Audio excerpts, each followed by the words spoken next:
Bonjour, une nouvelle vidéo en EMC pour comprendre et réviser la notion d'identité.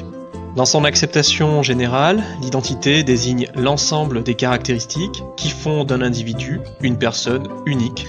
Ces caractéristiques qui fondent l'identité sont très diverses, il peut s'agir des origines familiales, des yeux, de la couleur de la peau, etc.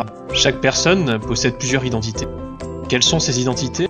La première qui nous vient à l'esprit est l'identité légale. L'identité légale désigne l'identité officielle d'une personne. Elle est donnée dès la naissance d'un enfant. Elle est composée de plusieurs éléments. Parmi ces derniers, signalons le nom de famille, le ou les prénoms, la date et le lieu de naissance, le sexe, la nationalité, la filiation qui désigne les liens de parenté qui unissent une personne à ses parents. Tous ces éléments constituant l'identité légale sont protégés par l'État et inscrit dans les registres de l'état civil. Dans des cas exceptionnels, il est possible de faire évoluer son identité légale en changeant son nom de famille.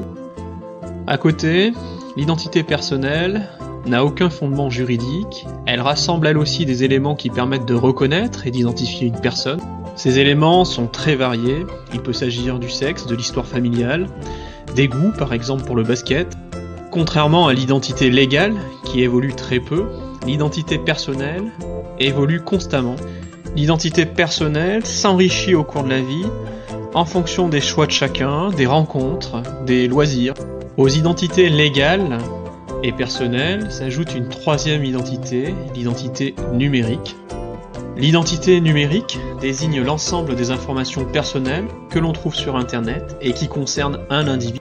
Là aussi, cette identité est susceptible d'évoluer, elle est construite par les traces que l'on laisse volontairement ou involontairement.